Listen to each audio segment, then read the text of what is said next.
Japan anime news powered by Newtype. It seems there was no option to take a break during Golden Week, huh? This week we'd like to bring you the latest anime information, focusing on noteworthy anime coming this fall. Speaking of not having a Golden Week, I barely have one myself. I'm Hisanori Yoshida, announcer from Japan Broadcasting. This podcast delivers anime information to the world. Based on the latest anime news gathered by KADOKAWA's anime magazine, Newtype editorial department, we'll share Japanese anime trends and anime culture with the global audience. This program was recorded on April 28, 2025, and translated using the multilingual voice translation tool Lingueene. Please note that languages other than Japanese are translated by AI and may contain inaccurate expressions. Though honestly, I can't guarantee the Japanese is accurate either, so take everything with a grain of salt. Now let's start with some anime news to watch this fall. Most of the spring season shows have already begun airing, and we're starting to see little bits of information about what's coming next. First up, Zombieland Saga. They've announced that the theatrical version will be released on October 24th. They mentioned making a movie quite a while ago, right? Yeah, they did. Finally, it's happening, and the setting will be the Saga World Expo. That doesn't exist, does it? Of course not. They might have some kind of domestic exhibition going on, but there's no such thing as the Saga World Expo. This would be around the time the Osaka Expo ends, I guess. A new theatrical release in the Zombieland Saga anime series, Zombieland Saga Dream Galaxy Paradise, is set to premiere on October 24th. This marks the first new content in 4 years since the final episode of Season 2 aired. The story takes place at the Saga World Expo, where the Franshushu members are preparing to deliver their best performance as ambassadors for the expo when something threatening to humanity approaches. Yes, celebrities indeed. The legend goes from saga to space. You can bet From Saga will definitely be included. It's being billed as an unprecedented Galaxy Festival movie. I wonder what it's all about. Honestly, it'll probably have some serious elements, but with comedy too. That's Zombieland Saga for you. Well, whatever it is, at least we know it's coming to theaters. Is there anything else noteworthy about it? Right now, I really want to go to the theater, but even Roboco and I haven't been able to go yet. I suppose the priority should be seeing Detective Conan first, which apparently made over 6 billion yen in just 10 days. That's incredible. So I guess I can't talk about the October movie release yet. Speaking of movies though, the Tabeko Animals, the movie, is coming out soon. I was offered to comment on it, you know, the Tabeko Animal snacks. So I actually saw that one already. You know, this is a first though. Usually we see movie characters becoming IPs for snacks, right? But why not start with a snack as the IP from the beginning? That's the idea, that's the pattern they went with. Now, completely separate from Zombie Lancer, this is something I'm really looking forward to. Odd Taxi. Remember that one? Man, it was an absolute masterpiece.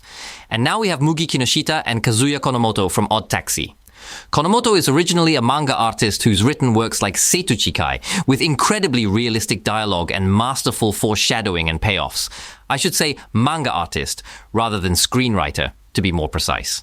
These two are working on a film adaptation that's set to be released this fall. Yes. Well, Baku Kinoshita was the director, and in Odd Taxi, all the characters were animals driving the narrative, and he also did the character design. And as I just explained, Shogo Kotobuki is teaming up with Clap, who produced Pompo, the Cinephile. That's great. In Pompo, the Cinephile, there's a scene where film producer Pompo says something like, 90 minutes is the perfect length for a film. But it's originally a manga, right? The original manga can say whatever it wants. So I wondered what would happen with the movie version, and sure enough, the film version is exactly 90 minutes long. That's a nice touch, isn't it? That's the kind of film it is. I think it's really promising that they're working with Clap, a studio that pays such careful attention to these details. The story is about an elderly prisoner serving a life sentence who was about to face a lonely death in solitary confinement. Plants in conversation with actinomycetes that manipulate human speech? I feel like there might still be something from the animal kingdom coming. But for now, we've only seen the key visual, right? Probably. And this is the love story of a man, told as he reflects on his past during conversations with actinomycetes. The mysterious talking actinomycetes will be voiced by Pierre Taki. I think it's okay to mention this since this is a podcast, but someone who's experienced certain habits will be playing that role. It might actually be a plus for character development. Speaking only about the electric groove side of things, Takeo Ishino has said this was the best promotion. Also, there are obviously people who still go to Electric Groove events these days. Apparently, they're selling merchandise that says, "It's all Taki's fault." Since it's written there, I'm really looking forward to it in that sense too. You can't help but watch it, right? You definitely can't help but watch this. And then there's Hikaru Michijima and Kaori Kobayashi. That's amazing. They're not voice actors, huh? It's an official selection for the feature film competition at the Annecy International Animation Film Festival. Wow, that's incredible. It's not just an invited work, but an official selection. Doesn't this sound extremely interesting? I guess Matsumori is a film, but the fact that it's being submitted to Annecy means this is going to be incredibly enjoyable. And now, Prepara the movie, Miracle Encounter with Pretty Rhythm, is confirmed for release this week. That's right. Just like how we once had Lupin vs. Conan, this is a collaboration project between Pretty Rhythm and Prepara, both idol anime series. The theatrical anime Prepara the movie, Miracle Encounter with Pretty Rhythm, which crosses over both franchises, will be released nationwide this fall. This has to be a completely original work with a new story and new live performances, right? The director is Takahiro Okawa, who worked as animation director and episode director on Aikatsu Stars, a successor to the Aikatsu series. The screenplay will be handled by the Prepara team, with Michihiro Tsuchiya, who was the series composition writer for Prepara, taking charge. Aikatsu and Prepara have pretty similar vibes, don't they? Did they both have card games too? Prepara definitely had one. They were breaking those cards from the very beginning. I think Aikatsu followed suit later on. Well, those Aikatsu uncles were showing up at arcades, so they must have been playing it. The style is really similar between the two. My daughter was exactly that little girl demographic back then, though she's an adult now. When I was a little girl, I used to play this endlessly. You know, the whole how much merchandise do you have thing. I don't feel like people were really divided into different camps on this one. So this feels like a collaboration that people have been wanting. Yes, that's the bigger news this week, and now let's go through some other noteworthy news items. First of all, a USJ original event has made its American debut. In other words, Universal Studios Japan obviously exists in Japan, and now one of their events has crossed over to the American mainland. At Universal Studios Hollywood in Los Angeles, California, an event that originated at Universal Studios Japan is currently being held exclusively on weekend nights until May 18th. It features immersive character greetings that let you step into the world of popular franchises, Japan's first theater show attractions, and popular original merchandise and food items. But when you wonder what Japan First means, it turns out they're recreating the world of One Piece and offering America the chance to experience the first ever theater show attraction for the popular anime Jujutsu Kaisen, which has been a hit at USJ. Is that so? When I went to Abu Dhabi last year, they had the Prison Realm from Jujutsu Kaisen on display. You know, that thing Principal Gojo gets trapped in was there. I wonder if it's something like that. I bet it's that kind of thing, right? And can they really do this? Chikawa Park, the first large-scale experiential facility for Chikawa, will open in Tokyo in 2025. This year, a large-scale experiential facility, Chikawa Park, will be built somewhere in Tokyo. The details like location and timing haven't been released yet. I guess everyone will be doing things together, like maybe getting a license for pulling weeds. Right.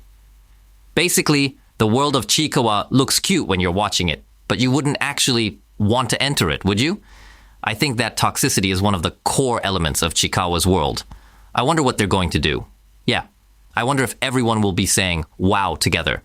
Well, people will probably end up crying. In other smaller news, the Reiwa-era version of the Computer Grandma music video has been released. Do you know it? There's this song called Computer Grandma, and I believe the songwriter was someone named Ito. But what really surprised everyone was that it was arranged by Ryuichi Sakamoto. Computer Grandma was released in 1981. So for someone like me born in 1975, I definitely remember hearing it on Mina no Uta, everyone's song. That's the song, right? Wait, it was Mina no Uta, wasn't it? Yeah, that's right. Back in those days, there were so many songs, and what we'd now call MVs playing on Hirake Ponkiki too, so I wasn't completely sure which program it was from. But it was Mina no Uta, right? Songs like Oyoge Tayaki-kun were from Ponkiki. That's right. Well, it may not have as many releases as Swimming Tayaki-kun, but this song has really stuck in children's hearts. They've created a new Reiwa-era animated music video with the original song with Tatsuya Kitadani as the general director and bringing in Saiko Nasan, who worked on parts of episode 6 of Boki the Rock and other Pink projects. 8 key creators have reinterpreted the song for this MV. I watched it and thought it was really cool. It had this retro-futuristic vibe to it. It's like they found the ultimate expression of retrofuturism within that aesthetic worldview. And then, there's the Osamu Tezuka Cultural Prize, and the 29th Osamu Tezuka Manga Grand Prize has been announced. This year, the autobiographical manga by director Rintaro was selected. It won the Manga Award. This is completely different from the Manga Award I'm involved with. This one is incredibly prestigious. Ours isn't about prestige. It's a grassroots award where regular people vote and say, wow, this is great. Meanwhile, theirs is an award for contributing to the development of manga culture, run by the Asahi newspaper, so it's on a totally different level. Ours is more like Metropolis, you know. Speaking of director Rintaro, he's closely associated with Galaxy Express 999. Galaxy Express in its 3rd year, right? I didn't know director Rintaro, written in hiragana, had created a dictionary biography manga. I had no idea director Rintaro even drew manga. My Life in 24 Frames Per Second is what won the Manga Award. Right, it's full animation. In animation, you have limited animation composed of 8 frames per second, and then there's what's called full animation made with 24 frames per second. That kind of work, I thought about reading it, but it costs over 3,000 yen. I hesitated thinking it was expensive, so I haven't bought it yet. I could totally buy it, but when I think about finding time to read, I'm like, maybe I'll just wait until right before I want to read it, since it's on Kindle too. That's cheaper than going out for drinks. It's definitely fun to read, but there's no doubt that channel hasn't read it yet. No, that's why it should be Me and Roboko. What I want to go to is, I can't go see Me and Roboko. But don't you feel like Me and Roboko is exactly the kind of movie you need to see in theaters? Watching Me and Roboko after it comes to streaming just feels like a regular experience, you know? With Detective Conan, there are so many movies now that I can't even remember which ones I've seen in theaters, so I don't feel any rush. In the midst of all this, we received another email from overseas this week. Thank you very much. Recently, our regular correspondents have increased to 2 people, which adds wonderful depth to our program. Thank you. So first, well, I guess we'll start with our senior correspondent. Let me share the message from Kapene-san, who always writes to us. Thank you. Hello, Yoshida-san. This is Kapene. Thank you. In my previous message, I mentioned that I attended the Sakura-con held in Seattle, America.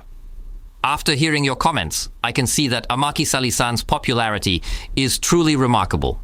Tokui-san was also there. That's right. Tokui Sora-san was there with her. Her speaking skills were excellent, and she consistently got laughs from the audience.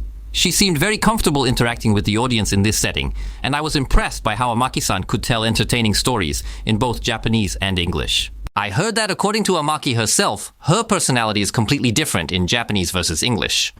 Fans who understand both languages actually say that's what makes her great.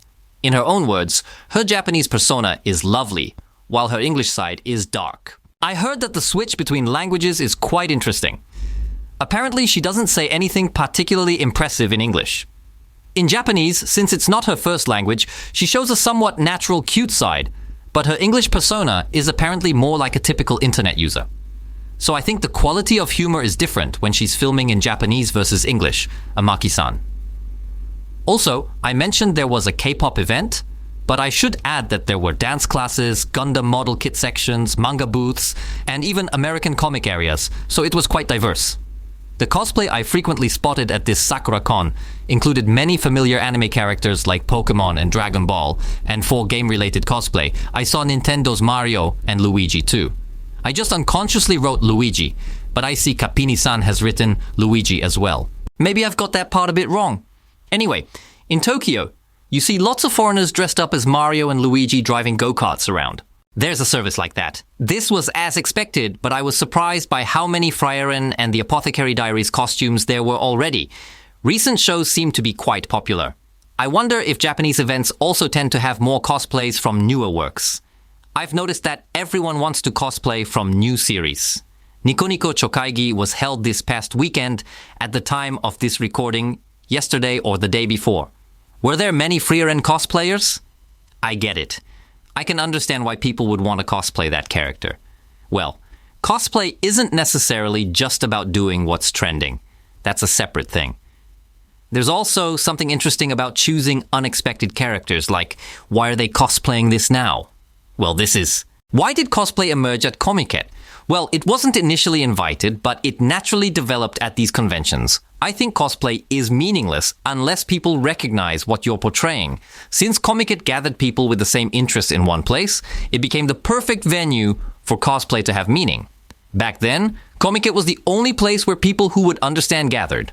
For example, if you dressed as a space battleship Yamato crew member when the show was a huge hit, people might have recognized you on the street. But if you wanted people to appreciate your Yamato crew costume, Comiket was your only option.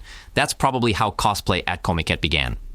Taking this a step further, I personally love Psycho Pass as a series. In Psycho Pass, the enforcers all wear black suits. Well, not just enforcers, but the Public Safety Bureau officers too. So I organized this impromptu cosplay event where we all wore black suits and gathered at the Psycho Pass movie theater. The fun part was that when everyone showed up, the theater would be filled with people in black suits, making others wonder what's going on here. But once you left the theater, you just looked like a regular person in a suit, which I thought made for an interesting cosplay concept. Of course, we weren't renting out the entire theater, so the random moviegoers who happened to be there that day were completely confused, which made it even more entertaining. By the way, I brought my Dominator gun too. That's one way to enjoy cosplay with that weapon. Well then, moving on to this one. Mr. Yoshida and all the staff. Hello, this is Barcelonianco. Thank you for your message. Until now, I've been writing about that obscure anime, where elementary school kids throw 300 km/h magic pitches. But I'm starting to sense that listeners might be drifting away. Don't worry about it. You really don't need to be concerned. Feel free to send whatever you like. Today, I'd like to talk about the romantic topic of Catalonia's Lovers' Day. What's going on? You're suddenly delivering content like you're on FM radio. Last week on April 23rd, St. Jordi's Day was celebrated in Catalonia. It's similar to Valentine's Day in Japan, but it's based on a certain legend. The story goes that a princess from a kingdom was kidnapped by a dragon, but a knight named St. Jordi successfully defeated the dragon and rescued the princess. According to the legend, when St. Jordi cut open the dragon's belly, blood flowed onto the ground, and from that spot, bright red roses bloomed. This gave birth to the tradition of men giving roses to women. Also, because April 23rd marks the death anniversary of literary giants Shakespeare and Cervantes, a tradition emerged where women give books to men. Oh, really? Actually, I knew a little bit about this. I knew there was something called St. Jordi's Day. But I wasn't familiar with this legend. It really does have that authentic European legend feel to it, doesn't it?